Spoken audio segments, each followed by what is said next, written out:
हमारे समाज के साथ हमेशा होता है, यही तो असल भेदभाव है कि किसी को पार्लियामेंट की कुर्सी मिलती है तो किसी को चार दीवार। बेचारे मुसलमान बहुत भोले भाले और बहुत वफादार हैं। वो किसी से वफा करते हैं ना तो बिल्कुल बहुत टूट कर वफा करते हैं। आप लोग कहते हैं, सबसे पहली बात तो ये मैं वो मीडिया कर्मियों से भी एक लफ्ज कहना चाहूंगी, ये आप लोग ये जो कहते हैं और जो समाज है, ये जो समाजवादी पार्टी के कुछ नेता हमारे बैठे हुए, हमारे ही समाज के लोग वहाँ बैठे दिए जा रहे हैं, शुरू से धक्के दिए जा रहे हैं। किसी को स्टेज से दिया जा रहा है, किसी को किसी तरह से दिया जा रहा है, किसी को नौकरी के नाम पर, रोजगार के नाम पर धक्का दिया जा रहा है। हमारे लोग धक्का खाते हैं। लड़ाई अपने वजूद की है, अपने अधिकारों की है, अपने राइट्स की है। यही चीजें हैं जो आज हमें MIM से जुड़े हुए हैं और असदुद्दीन ओवैसी साहब के हाथ को मजबूत करेंगे और मजबूती से इंशाल्लाह उत्तर प्रदेश में लड़ेंगे। हम लखनऊ में हैं, हमारे साथ सैयद उज़्मा परवीन है जो CAA NRC प्रोटेस्ट से पूरे देश और दुनिया में पहचान बनाई। इन्होंने अभी AIMIM ज्वाइन की है और चुनाव लड़ने की संभावना है। इनसे बात करेंगे 2022 चुनाव पे और साथ ही जो है CAA फिर से जो है मुद्दा उछला है और साथ ही जो है कानपुर में जो कंट्रोवर्सी हो रही है असदुद्दीन ओवैसी की स्पीच को लेकर, जिस स्पीच को लेकर कंट्रोवर्सी उस पर भी बात करेंगे। सबसे पहले आप जो है AIMIM ज्वाइन की है, क्या वजह है, क्यों AIMIM में आप आई हैं? वजह कहीं ना कहीं शोषण है, जो शोषण हो रहा है आज समाज के साथ, मुस्लिम समाज के साथ ख़ास तौर से, और उसके लिए आवाज़ उठाने वाला कोई नहीं है। अगर हमें मुखातिब किया जाता है तो अल्पसंख्यक समाज कह के, बेशक हम अल्पसंख्यक समाज हैं, लेकिन अगर उसे अल्पसंख्यक समाज में से एक चीज़ को निकाल कर यानी फेंक दिया जाए, उस अल्पसंख्यक समाज से हम मुस्लिम समाज को कहीं निकाल कर फेंक दिया गया और हमारी बात लेना, हमारा नाम लेना, अब्दुल्ला कहना, अली कहना, उमर कहना, इन सारे विपक्षों को गवारा नहीं है और हमारे लिए कोई आवाज़ उठाने वाला नहीं। यानी कोई भी ऐसा नहीं शख्स था कि जिस वक्त लिंचिंग हो रही थी, जिस वक्त मज़ार शरीफ तोड़ी जा रही थी, मस्जिद तोड़ी जा रही थी, किसी के मुंह से एक लफ्ज़ नहीं निकल रहा था कि ये गलत हो रहा है, ये चीज़ें नहीं होनी चाहिए, ये रुकनी चाहिए, इस पर कानून बनना चाहिए। तो ये क्यों ऐसा किया गया? सिर्फ विपक्ष क्या आज वोट लेने का हकदार हो गया?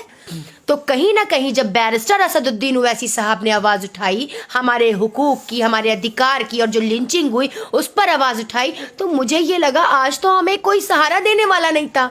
तो आज जो हमारे बीच से एक लीडर उभरा है तो आज हमें उसका साथ देना चाहिए। जो बैरिस्टर इंसान है, जो वेल एजुकेटेड है, हमारे बीच एक पढ़ा लिखा इंसान आया है, तो हमें उसे प्रमोट करना चाहिए, उसको आगे बढ़ाना चाहिए और उसे मजबूत करना चाहिए जो हमारे हक़ की आवाज़ उठा रहा है।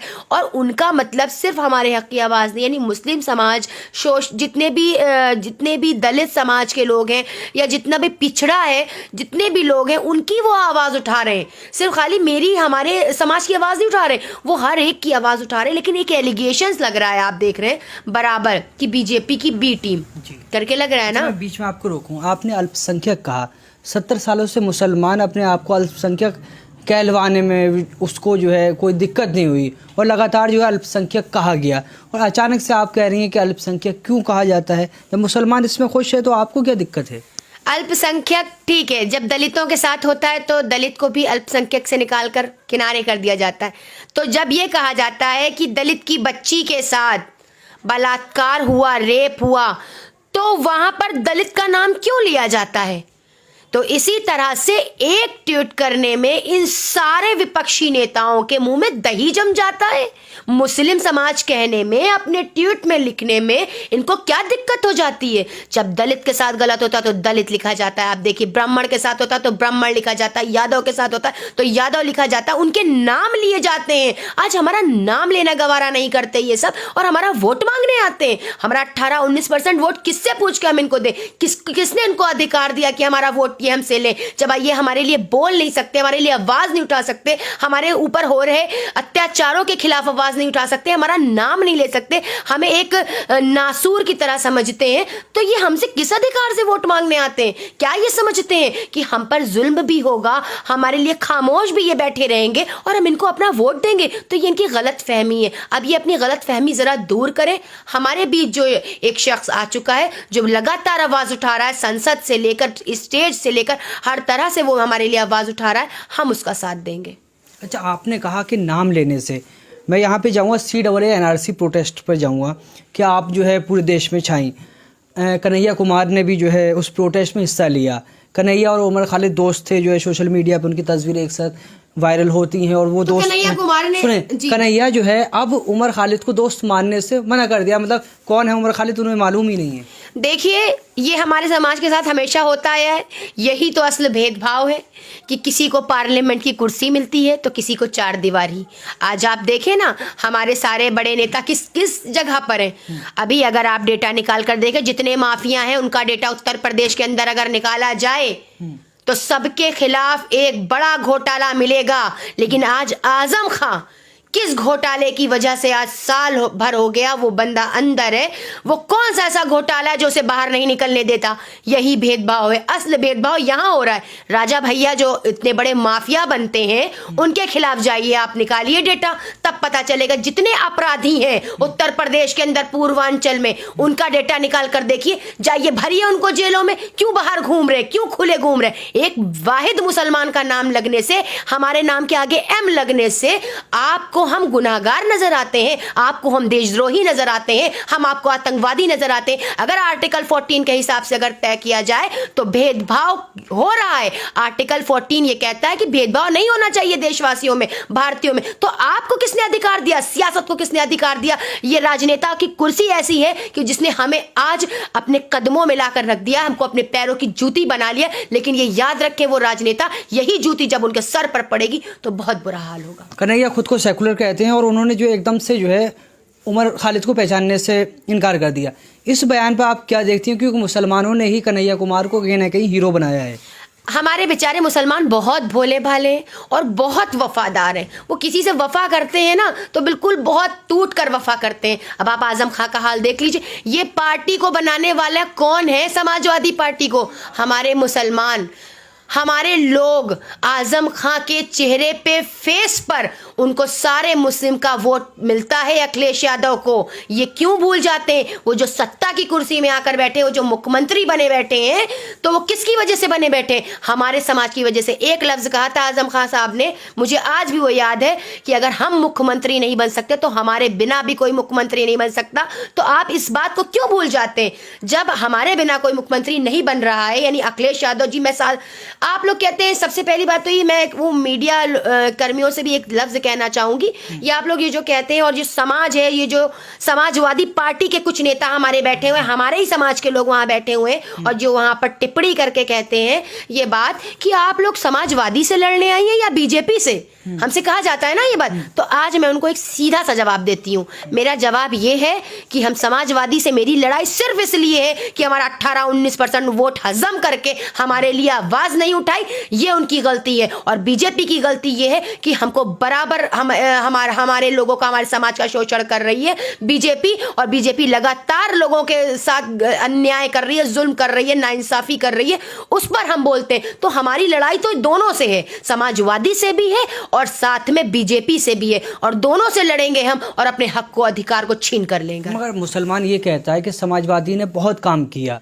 2017 में समाजवादी पार्टी ने बहुत काम किया, अब अगर जो है हमने समाजवादी पार्टी को नहीं दिया तो बीजेपी जो है आ जाएगी, अब जो पहले काम हो रहा था वो भी बंद हो जाएगा। क्या काम किया? 18% रिजर्वेशन का वादा किसने किया था? समाजवादी ने तो किया था, बीजेपी ने तो किया नहीं था हमसे आके। समाजवादी ने कहा था कि 18% रिजर्वेशन देंगे मुसलमानों को। हमारा कहाँ है 18% रिजर्वेशन?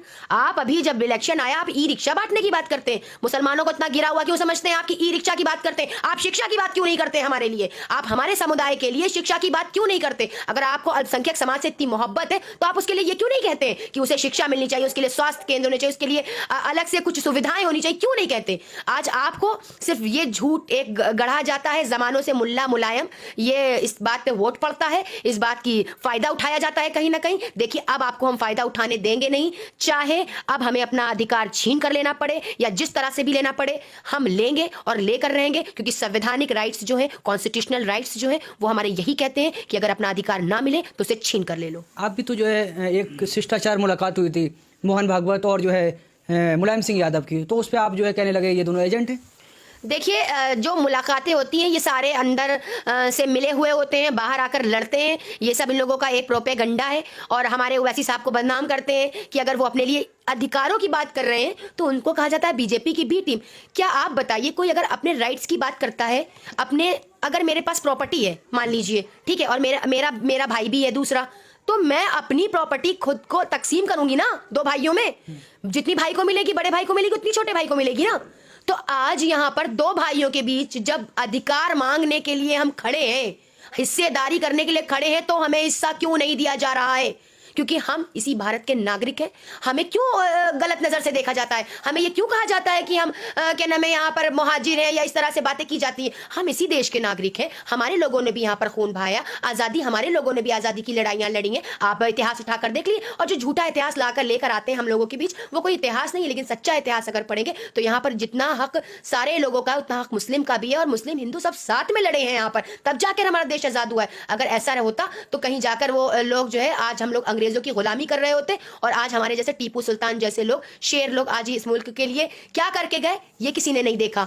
आज हमारे लिए क्या अशफाकुल्ला खां क्या करके गए ये किसी ने नहीं देखा। आप लांछन लगाने में बड़े नंबर वन है, आप सारे लोग जितने भी बीजेपी के बैठे हुए, ताजमहल पे टिप्पणी करते हैं, लाल किले पे टिप्पणी करते हैं। अरे जाकर उठाकर देखो तो इतिहास कि करा किसने, इतनी हिंदुस्तान को इतनी खूबसूरती दी किसने? तो गंगा जमनी तहजीब ने दी है ना। तो उस तहजीब से हम मुसलमानों को क्यों अलग किया जाता है? मेरा सवाल इतना ही है। अलीगढ़ में जो है समाजवादी पार्टी और जयंत चौधरी की सभा हुई, जिसमें जो है एक विधायक थे समाजवादी पार्टी के मुस्लिम, उनको साइड कर दिया गया, क्या कहेंगे? धक्के दिए जा रहे हैं, शुरू से धक्के दिए जा रहे हैं। किसी को स्टेट से दिया जा रहा है, किसी को किसी तरह से दिया जा रहा है, किसी को नौकरी के नाम पर, रोजगार के नाम पर धक्का दिया जा रहा है। हमारे लोग धक्का खाते आए और खा रहे 70 सालों से हम धक्का, और लेकिन अब ये धक्का देना और रिजर्वेशन में हमारा हक छीनना बंद कीजिए। धक्का खाकर भी वो कह रहे हैं कि सपा को वोट दीजिए। देखिए, इसलिए कह रहे हैं, ये सब बेचारे बहुत डर रहे हैं। आज भी आप होश में नहीं आए तो मिट जाओगे, आपका नाम लेने वाला कोई नहीं बचेगा। आज आपको मंच से धक्का दिया जा रहा है, कल आपको इस मुल्क से धक्का दिया जाएगा और बाहर कर दिया जाएगा, कहा जाएगा आप इस देश के नागरिक नहीं हो। तो आज लड़ाई अपने वजूद की है, अपने अधिकारों की है, अपने राइट्स की है। यही चीजें हैं जो आज हमें MIM से जुड़े हुए हैं, और असदुद्दीन ओवैसी साहब के हाथ को मजबूत करेंगे, और मजबूती से इंशाल्लाह उत्तर प्रदेश में लड़ेंगे और आगे बढ़ेंगे। फिर से बैठेंगे धरने में, जहां इतने सारे मुकदमे वहां और सही, और लड़ा जाएगा मजबूती से। क्योंकि ये जो नागरिकता संशोधन कानून लाया गया है ये सरासर गलत है। जिस तरह से किसान बिल वापस हुआ है, इस तरह से इंशाल्लाह हम अपना CAA वाला भी कानून वापस करवा कर रहेंगे और अपनी बात मनवा कर रहेंगे, और मजबूती से जाके फिर उसी घंटाघर में बैठेंगे इंशाल्लाह। और ये वादा है मेरा अपने उत्तर प्रदेश के लोगों से और पूरे भारत से कि किसी को भी इस नागरिकता संशोधन कानून का शिकार हम नहीं होने देंगे। अच्छा, जैसे आपने NRC प्रोटेस्ट किया, उस वक्त आपको लक़ब दिया गया झांसी की रानी, अब AIMIM में आ गई, अब तो बी टीम हो गई होंगी आप। देखिए, जो समझदार हैं वो कभी बी टीम नहीं कहेंगे। ये तो एक प्रोपेगंडा फैलाया जा रहा है, झूठ फैलाया जा रहा है। डर रहे हैं ना सब, सारे विपक्षी दल डर चुके हैं। क्योंकि उत्तर प्रदेश में अगर सबसे ज्यादा आबादी मुसलमानों की तो 18-19% हमारी है ना। तो इस वक्त डर रहे हैं सब। तो डरना लाजमी है, और डर के आदमी कुछ भी बोलता है, बी बोलता है, सी बोलता है, डी बोलता है। और जितने विपक्षी पार्टी हैं मैं उनको बी पार्टी कहती हूँ, क्योंकि वो सारे बी पार्टी मिले हुए हैं। और खाली सिर्फ मुसलमान के सर पर ठीकरा फोड़ना बंद कीजिए कि हम बीजेपी के हार जीत के जिम्मेदार हैं। तो आप जाके अपने यादव से बात करिए, जिन्होंने ज्वाइन कर ली है अभी जल्दी ही कुछ यादव ने, और जाके आप अपने श्रीवास्तव से बात करिए, जाके आप अपने सिंह साहब से बात करिए। आगे हमारे सर पे ठीकरा फोड़ना बंद कीजिए। ये तमाशा चलने वाला नहीं, ये सब फालतू की बातें आपकी चलने वाली नहीं है। आज हम लोग बहुत एजुकेटेड हैं, समझदार हैं, और अपने कॉन्स्टिट्यूशनल राइट लेना जानते हैं। बेवकूफ़ बनाना बंद कीजिए। यहाँ आप कोई ठेला नहीं चलाएगा, यहाँ कोई अब सब्जी नहीं बेचेगा, अब यहाँ कोई ई-रिक्शा नहीं चलाएगा। अब हमें शिक्षा चाहिए, हमें नौकरी चाहिए, हमें रोजगार चाहिए, हमें विकास चाहिए।